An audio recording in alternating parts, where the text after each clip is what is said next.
paranormal, the fringe subjects not covered elsewhere. Tonight, we go back to the roots of this show, to the very heart of what put this program on the public's radar screen. We'll be considering events of high strangeness, things that go bump in the night, or which zip around above our heads, hide under the bed, the monster in the closet, the thing that stares at us from out of the darkness, things that frighten and mystify us. My guest is going to be Philip Imbrogno, an author and scientist who has spent more than 30 years investigating, chasing down strange tales, including UFOs, abductions, Bigfoot, sea serpents, spook lights, ghost voices, pretty much everything that might register on your own scale of weirdness. He's written about a lifetime of research dating back to his days working with the legendary Dr. J. Allen Hynek, who's widely regarded as the godfather of modern American ufology. And we're going to cover it all tonight, all the dark places and spooky legends Phil has pursued with intelligence and vigor over the years. And that's coming up a little bit later. Coming up, though, in just a minute or two, I'll be opening up the phone lines to find out what's on your mind. Haven't had one of these open line sessions for a while, and I'm looking forward to talking with you. So, folks, if you have a story worthy of mentioning to Phil Imbrogno, or you just want to bounce it off your fellow Coast listeners, or you want to gripe about something else going on in the world, get ready to grab the phone because we'll be taking your calls and anything goes. I do want to say something to follow up on my rant from last Sunday. If you were listening, you heard me sort of go off on the phone company, CenturyLink. And as you know, I've been having problems getting on the air here from Las Vegas, and it's happened over and over again. And we've pretty much boiled it down. The problem stems from the phone line. This phone line connection to what we call a Zephyr machine that allows me to broadcast from this remote location. And I griped about the lack of responsiveness from the phone company. Well, I guess you could use this as a testament to the power of Coast to Coast AM, because just a couple of hours after I made those remarks on the air, I was already contacted, emailed, and phone called by CenturyLink, a senior vice president. They were anxious to resolve the issue, whatever it was, and sure enough, they did follow up on it. They were good to their word. They had 5 people out here checking the line and agreed to set up a system whereby we can talk to them after hours in case there's a problem anymore. So basically, they did everything right. And so we give a tip of the coast-to-coast hat to the folks there at CenturyLink for jumping right on the problem, and I hope we never have to deal with it again. I want to mention a couple of news stories to get the juices flowing out there before we open the phone lines. This is from today's Washington Post. The headline reads this: Goldman executives cheered housing markets decline, newly released emails show. And the story was written in the Post, as I said, and it's basically about executives at Goldman Sachs cheering the large financial gains that the firm was making based on certain bets that it placed, according to these new released documents. The documents show that the firm's executives were celebrating these earlier investments that were calculated to benefit them if the housing prices fell. This is according to a Senate investigative committee. In an email sent in the fall of 2007, for example, a Goldman executive named Donald Mullen predicted a windfall because credit rating companies had downgraded mortgage-related investments, which caused losses for investors. Quote, "Sounds like we're going to make some serious money," Mullen wrote. Lawmakers say that these internal emails, which were released Saturday by the Senate Permanent Committee on Investigations, contradict what they said are Goldman's assertions that the bank was not trying to profit from the decline of the housing market in 2007 and was merely seeking to protect itself if prices collapsed. You know, I suppose Goldman Sachs is within its legal rights to bet against the housing market and even to root for its collapse so they can make huge profits. But it sure as heck seems to be, at least in bad taste, like rooting for our country to fail, like hoping that millions of people will lose their homes to foreclosures, that banks would fail. And, of course, these top guys at Goldman Sachs aren't exactly crying in their hankies even now. I mean, the profits are rolling in once again all over the place. The top guys at Goldman Sachs are getting their bonuses handed out like candy. Life is good. Life is good at the top anyway. How about for you folks? How's life in your neck of the woods? And if you're wondering why these regulatory agencies that are supposed to watch over this stuff didn't catch any of this, well, there was another story that we read this week. This one from Friday. The Associated Press reported it. Do you see it? It's about the SEC, the Securities and Exchange Commission, during the very time when the economy was starting its slide, and then it went into this terrible free fall. Regulators at the SEC were spending their days surfing the web for porn on their government computers. The Associated Press reported that the SEC's Inspector General conducted 35 separate probes over the past 5 years of high-ranking SEC employees cruising for graphic images and then figuring out ways to bypass the blocks that were put on their computers by the government. One accountant, one guy, was blocked 16,000 times after trying to search for sex and porn on his SEC computer, but he still figured a way how to get around it. Wow, those SEC folks are party animals, aren't they? I'm wondering if maybe they had some cocktails there in the office as they were Googling boobs or searching for strumpets. Here's a story that did not get much coverage this week, but maybe should have. It's about the launch of a satellite, somewhat shrouded in mystery. What we know is it's something called the X-37B. It's a so-called space plane, something that could replace the shuttle, I guess, except this is a military craft. It's not going to be used for civilian missions or any manned missions at all. It's unmanned. Exactly what it's going to be used for, no one's saying. But they shot one up there into the sky a couple of days ago, and it's floating around up there. And you know what grabbed my attention about this is the shape of this thing. I saw the story. It's long and sleek and cylindrical.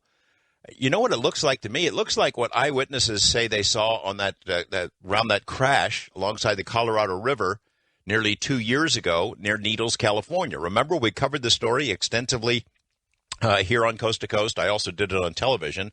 Spoke to this guy who became known as Houseboat Bob, who said that after this long cylindrical thing came flying out of the sky and crashed along the riverbank, this phalanx of unmarked military-looking helicopters showed up, picked the thing up, and hauled it away.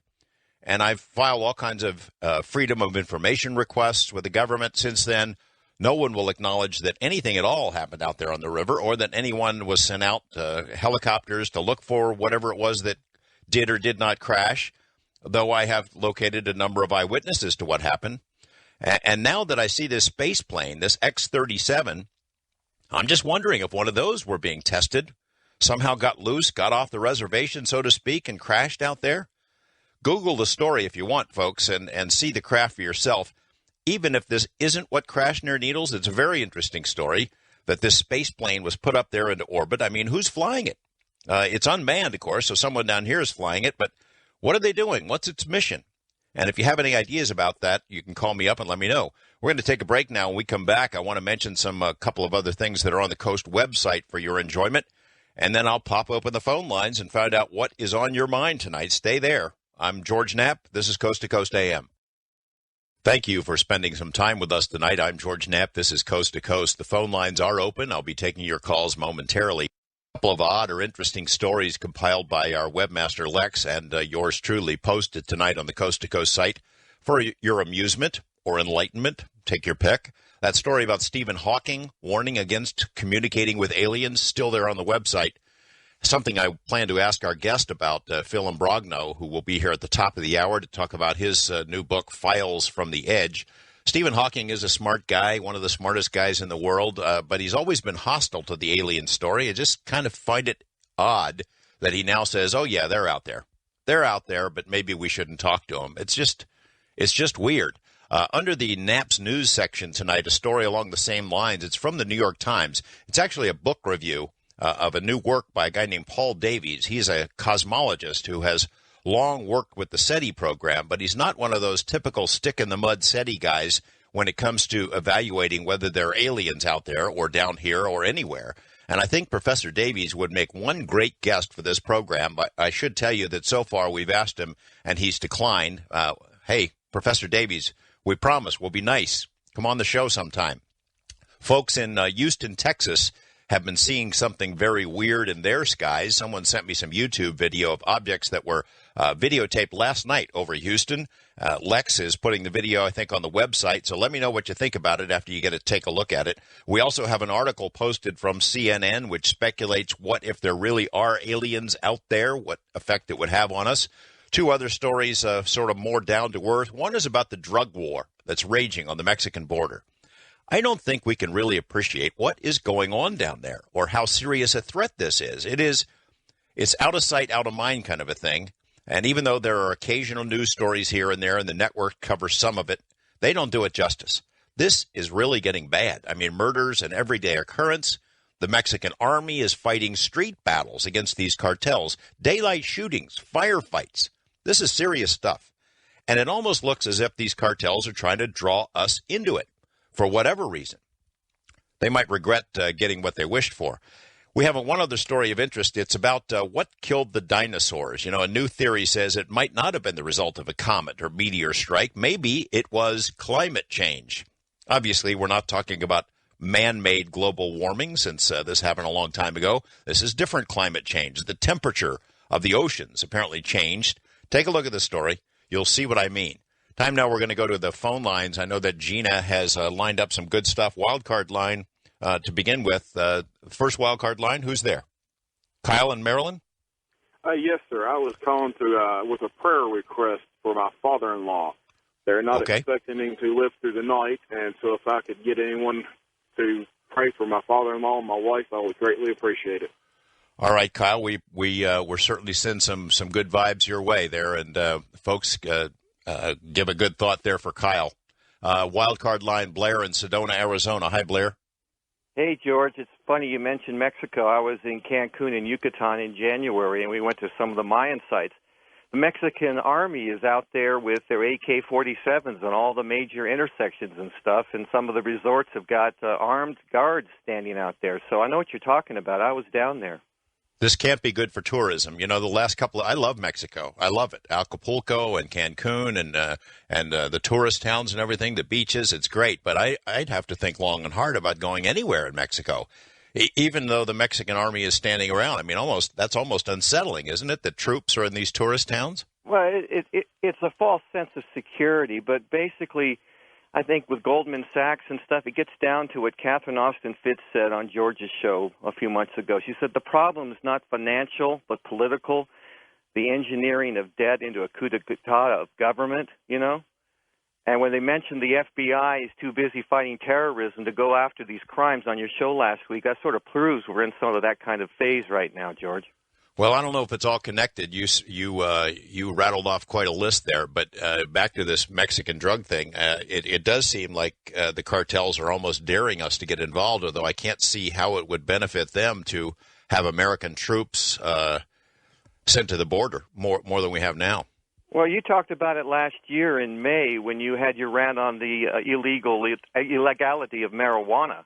And it's sort of good to know that in October, after your rant on that, the Obama administration pulled back the DEA on busting pot smokers. So I think there's some credit there for Coast to Coast, George. Well, I'd like to take credit for that. I don't know. I don't know that we have much influence with the Obama administration. I just know that we got to rethink this whole drug thing. For as long as the demand is there and the profits are this huge, there's always going to be someone who's willing to take the risk to supply it. I mean, if you think about it, the most restrictive environment in the world is prison. If we can't control the drug market in prisons, which we can't, I mean, anybody can get pretty much any drug they want inside prison. How do you expect to control it and enforce it and stamp it out in the larger world? Blair, are you there? Okay, Blair's. Anyway, we're going to go to Mary in Independence, Missouri. Mary, what's on your mind? Oh, thank you, George, for taking my call. Sure. The reason why I called is because a couple of weeks ago, I was going through the channels, and on the Univision, on that Hispanic channel, yes, they had a thing with a reporter and a cameraman out in the street, and they were showing some UFOs up in the sky. There were about 10 or 11 or so, and they stayed up there until evening. And, I mean, it was fascinating. But you know what? Why don't we have things like that on our channels, George? You know, why don't they just come out and say, well, yes, this is what's happening? Why are they so secretive? Well, a couple of answers. Okay. One would be, we do report that kind of stuff. If there is a legitimate and interesting video that somebody shoots of UFOs, I think TV stations are happy to put them on for a very simple reason, that the public is greatly interested in it. I know this from personal experience. When you put UFO stories on the air, the public tunes in. There's a hunger, an insatiable hunger for this kind of information. Coast to Coast is evidence of that there's a great deal of interest in it on the part of the public. However, it would be very tough for news people to go on the air and tell it like it is, because we really don't know how it is. We don't know what the ultimate truth is. It's part of what we're going to talk about with our guest, Phil Imbrogno, later in this program. I'm not sure that anyone does. You know, we've covered the idea of a government cover-up many times on the show, and I've done a lot of research into it over the last 20 years, and I think there probably is something like that in the works that's still ongoing. But I'm not really sure that anyone has the ultimate answer, that they really know for sure the answers to any of the big questions: who they are, these visitors, where they're from, what they want. So it'd be pretty tough to go on the air and say and lay it out. Anything that we could say for sure would be factual. You know what I mean, Mary? Yes, George. I'll pray for that young man about his father too. Okay. Oh, I appreciate that, Mary. That's for Kyle in Maryland. Thank you very much, Mary. We're going to go east of the Rockies. John in Lima, Ohio. Hi, John. Hi, George. Was wondering if Coast to Coast has ever delved into the subject of the Challenger disaster, in regards to some of the rumors that have gone around about the astronauts on the upper deck of the Challenger, that they were alive on the ocean floor after they had, descended to the bottom of the ocean. I don't know this story, but I'm intrigued already. Go ahead and tell me what you know. Well, there was some evidence that the emergency air system had been activated by the astronauts on the upper deck. And as the theory goes, the astronauts on the bottom deck may have been killed, but there was a lot of evidence that ones on the upper deck were alive on the ocean floor. And it's my understanding that the United States Navy told NASA that they weren't interested in covering up for them. And I was just wondering if maybe through FOIA or somehow we could get information in regards to that. Well, we could try. I suspect that if what you're hearing is true, that we're not going to be able to get information through FOIA. I mean, it's amazing that they release anything, but I've filed so many of these things over the years. I know that they can find all kinds of reasons not to release files if they don't want to. But you're saying that there is some evidence of this. What is the evidence? Where are you hearing this from? I had heard it actually years ago, and what brought it back to my mind was when they were talking about retiring the shuttle. And I thought, after all this time, and we've never really found out the truth about those astronauts down there, on the ocean floor. Well, I would be interested in learning more about this if someone is familiar with any kind of anything that goes beyond rumor stage, that there really is evidence or testimony from somebody in the know. I think it's interesting that you mentioned, John, that the Navy said to NASA that they're not going to help with a cover-up, which what I know about the Navy, they're very happy to help with cover-ups. Well, now to be honest with you, it was one of the tabloid periodicals where I had read that at. Okay. Either the Inquirer or the Sun or one of those. But yet at the same time, there's been some stories that they have done that's actually turned out to be, very much true. Well, that's true. It's, you look at the Weekly World News and publications like that where it shows a picture of the alien meeting with the president, and of course that's goofy and nobody really believes it. But in years gone by, the National Enquirer was a pretty legitimate news source for stories about UFOs. 20, 30 years ago, they were the only paper in the country doing actual serious research on it. And I guess, they've strayed from that somewhat over the years. And some of these publications are not shy about making stuff up. But you're right, they used to be pretty good. Thanks, John, for that call. We're going to take a break now. We'll come back with more of your calls and questions. And then at the top of the hour, Philip Imbrogno to talk about Files from the Edge. Stay with us on Coast to Coast AM. Glad you're with us tonight, everyone. Coming up in a couple of minutes, top of this hour, Phil Imbrogno, a scientist and recognized authority in the field of paranormal and UFO research. He's been interviewed by the New York Times, Oprah, the NBC's Today Show, A&E's History Program, the Lifetime and HBO programs and documentaries, and, of course, he's been interviewed by Coast to Coast. You enjoyed his last visit with us, and I know you're going to enjoy this one, to talk about 30 years of investigating mysteries and the unknown. He's compiled it into a new book called Files from the Edge. We'll be jumping into that at the top of this hour. In the meantime, I'm going to get to a lot of your phone calls right after this break. Stay with us on Coast to Coast AM. I'm George Knapp. This is Coast to Coast. We're going to the phones to see what's on your mind. West of the Rockies, Ehi in New Mexico. Hello. Thanks for calling. Hey, how you doing? I'm calling tonight about what happened to me in the summer of '92, leading to the fall of '92. Okay, let's hear it. What happened was I had come to know the Lord, being my Catholic faith. I had struggled in my life, but I had all this trouble going on. But still, I came to know the Lord, and I received the baptism of the Holy Spirit. And just to make it real quick, I went to Assumption at a prayer meeting, and the center of the prayer meeting was the Virgin Mary. They had the saint, and I got kind of offended because even though I was a Catholic, I always thought it was Jesus. So anyway, I was really kind of like, wow, that's just not right anymore. I just didn't think, even though I was a Catholic. So then the following week, I went to the Charismatic Center, and I was outside waiting for Bible studies that night, and Isabel was out, the lady that was out waiting at the steps too, and we started talking. I started talking about the Virgin Mary, and I started saying like I was denouncing her and saying stuff. Okay, so then you were denouncing her? Yeah. I didn't really, think just like saying negative stuff about her, and everything. And Isabel pointed her hand at me, and she said, "That's the mother of Jesus," And I said, "Okay," so I stopped in my tracks. So then I went back to my truck because I forgot my Bible, and as I was getting to my truck by the tree, her spirit came over me. She almost brought me to my knees, and when she came to my heart, she told me she was the one from Fatima. Our Lady of Fatima. Yeah. So what happened was, it was just so beautiful and pure. I couldn't believe it. I almost cried. As a matter of fact, I cried for 4 days. Okay, so that happened. Okay, so the next day, I went to sleep that night. The next day, I woke up and I laid in bed and I had the light on, because it woke in the morning, and the light shined on my eyes. And you know what? I was seeing a sunlight gold and a violet purple. And to this day, I see it every day.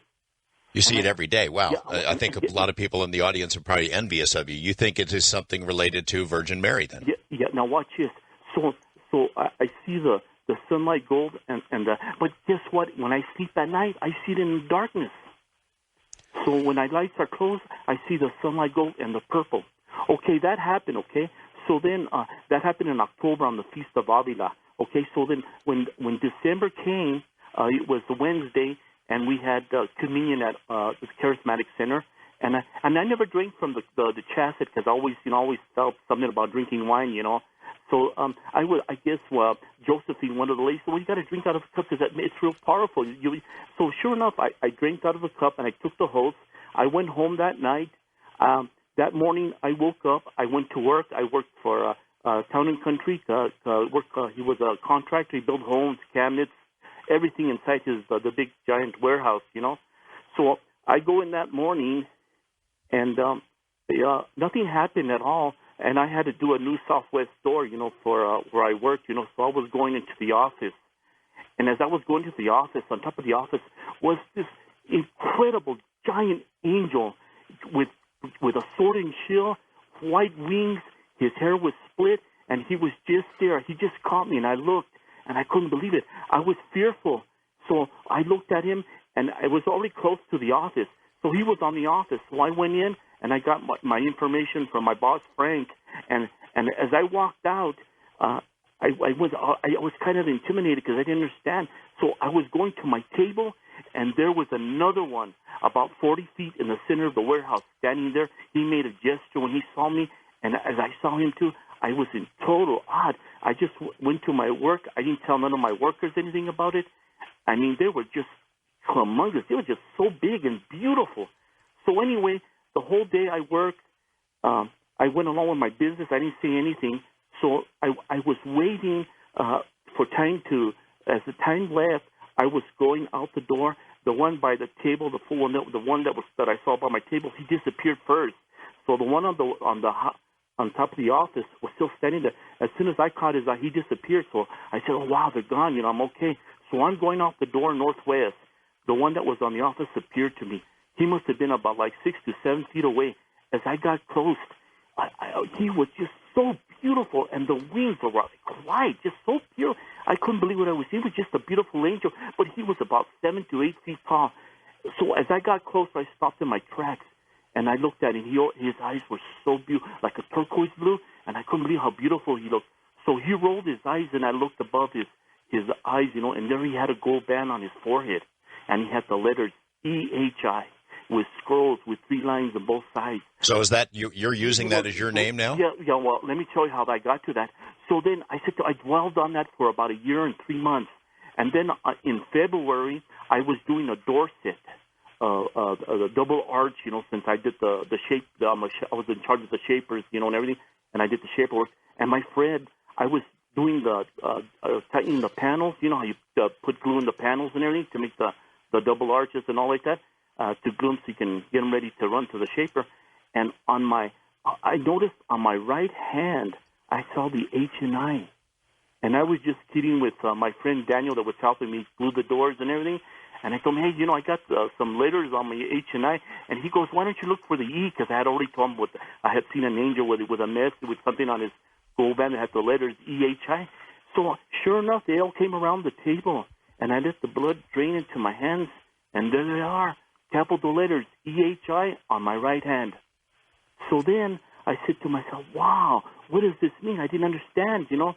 So then 2 weeks later, on my left hand, I said, is there anything on my left hand? On my own, I found out on my left hand, I have a 6-point Jewish star connected to a letter V. Well, that's very strange. And now you're using the name Ehi, or you're just using it for purposes of the show? No. This is my real name. And hold on here, but the name, but my name before this was Jacob. Huh. My father was Jacob. My only uncle was Jacob. I'm named after my father, which is Jacob. My son is Jacob, and my grandson is Jacob.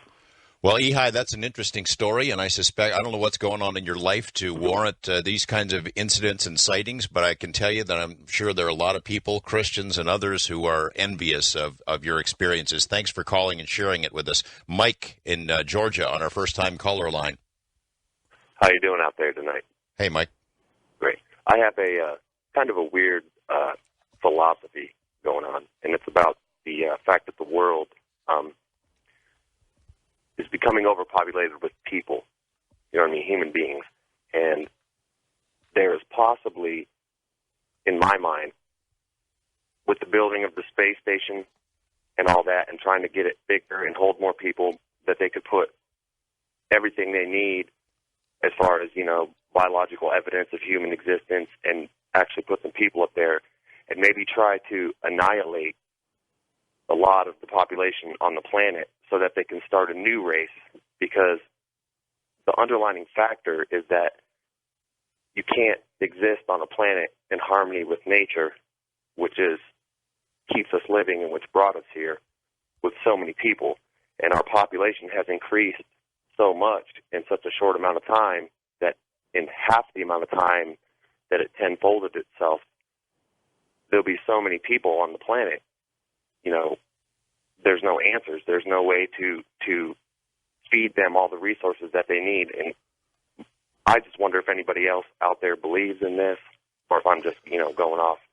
Well, the second part of it, where you know, the pressures of overpopulation, those are pretty real. A lot of studies been done. I mean, not everyone agrees that we've passed the tipping point, but that there are those who think that we have, that the population growth will be exponential from this point out, and especially in the developing world and third world countries, where you know, in the more developed countries, the birth rate and the death rate are pretty close to even, but in those other countries, it's way out of control, and those are the countries least likely to have birth control and pollution control, environmental laws, things of that sort. So it takes a terrible toll on our planet. Now, the other part of the equation, though, about whether someone intends to obliterate most of the human race, I don't know about that. I mean, by they, you mean aliens? No. Possibly, because I do believe that there is other life out there on, farther and farther away. That, and if you were to tell everybody in the world, oh, yeah, we found aliens, it would be, people would go crazy. But, no, not necessarily by aliens, but in a humane way, with like a creation of some kind of humane, like antimatter bomb, or maybe other. Who's going to do this? Humans? You mean our government or the secret government or something like that? Well, I've heard things, and I don't know what is true. It's probably all rumors and speculation. But like richer families that have controlled the world from the beginning, they have a lot of the money. And to me, I believe it would be a good idea, actually, to save, because people only live about 100 years, and I believe that people, especially in America these days, are very, very selfish and self-oriented, and that they're very close-minded to nature, basically, which keeps us alive. Maybe. Whoa! Wait a second. You think it's a good idea to go ahead and save some people and seeds and wipe out the rest of them? Is that what you're saying? Well, here's my idea, and let me get it off real quick so I can go to the next caller. You take all the information that you need and you store it in a safe place, like the space station. You take maybe 10,000 people or maybe 1,000 people or their DNA that can be recreated and brought back to life, and you can start a new race of people and obliterate all of the problems, with, drug wars and people that just are going crazy with personal selfishness. And you can repopulate the earth in a manner where it can survive with nature, because we've made a lot of steps towards less pollution, and all the pollution is because there's too many people. They need all of the supplies to keep them alive. Well, I'll tell you what, Mike, that's an intriguing idea. I don't subscribe to it. I mean, let's try to solve the problems another way before we decide to wipe everybody out, because I'll tell you, quite frankly, I'm not sure that I would make the cut or my loved ones would make the cut. Who decides, only the people from the rich families, the Rothschilds, the Rockefellers, the Trilateral Commission folks, they're the people and their families that get to be saved. I'm not going for that. I think we can try to solve these problems you mentioned in another way. But thanks for the call nonetheless. Wildcard line, Dan in Montrose, New York. Hi, Dan. Yes, good evening. How are you? Yeah, Philip and Brogdon is coming on. I'm from his area. I'm from, however, Montrose.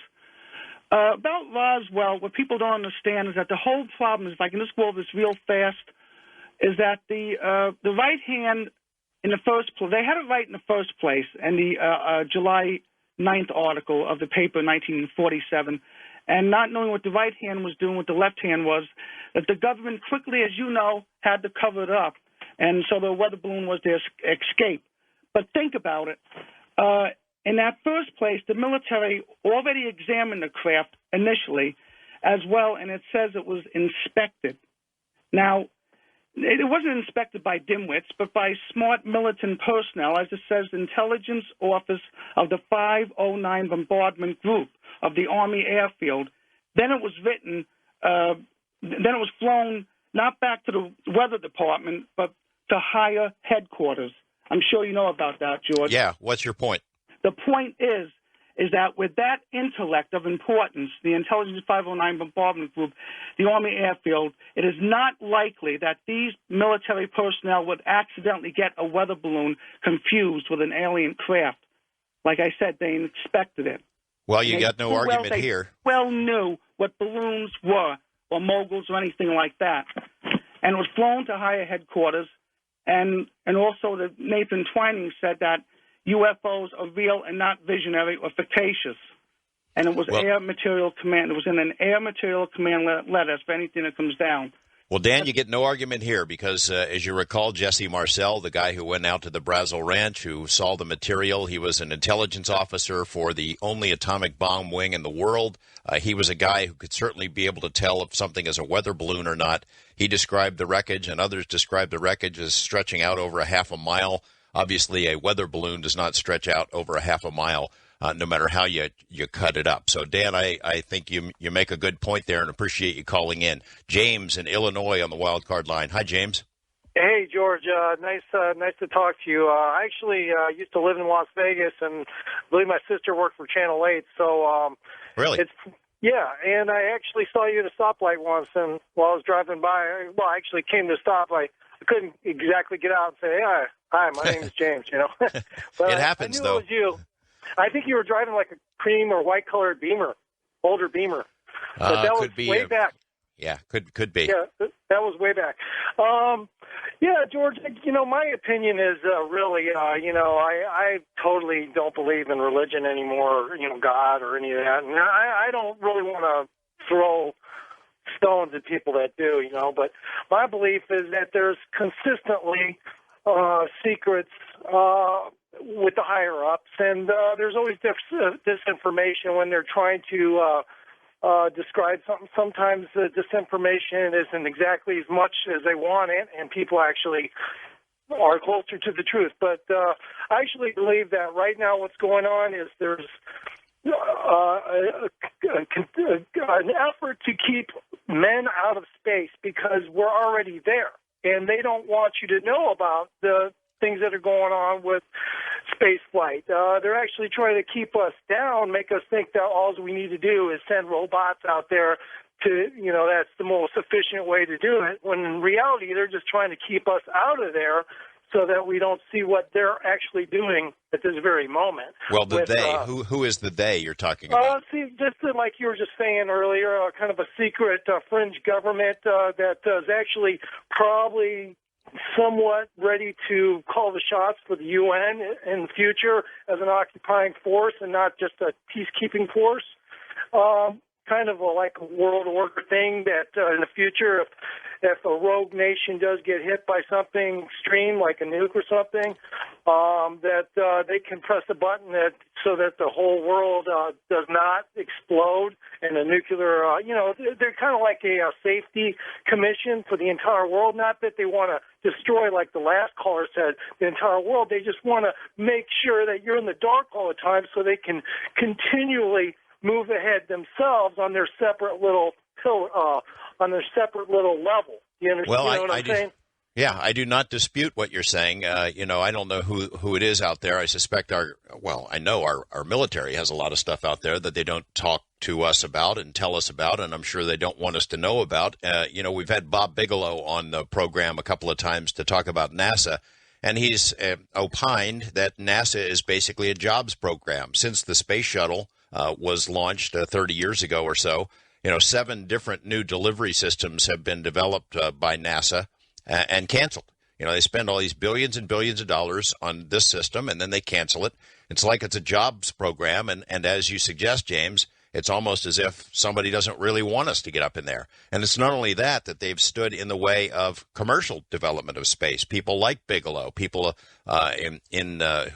who hope to one day exploit all the potential of space, and NASA keeps throwing roadblocks in their way. So I think you are onto something there, and I appreciate the call. Going to try to slip in one more international line. Marie in Toronto. Got to be a quick one, Marie. Hi, George. Hi. I hope I don't get cut off. Me too. I wish you would do a whole show with me. I taped a guy talking about the conservatives in our country and in Canada and the liberals involved in drug trafficking with Washington, D.C. They also were discussing about taking down one of their huge scanners and turning it into a laser. Ever since then, I've been surrounded by spooks. I've been tortured. A friend of mine... Whoa. Slow down. You've been tortured. Who did the torturing? The electric companies. I lived with a friend for 3 months, and he's already testified in small claims court. You know what, Marie? It sounds like we've bitten off more than we can chew in just a minute here. We would like to talk to you at some point and find out a little bit more about what's going on in your life. Thanks for calling. Coming up after the break, Philip and Brogno to talk about Files from the Edge, 30 years of investigating the unknown, and this song from Jimmy Buffett going out to the Parrot Heads and to those folks in Iceland. Stay with us on Coast to Coast AM.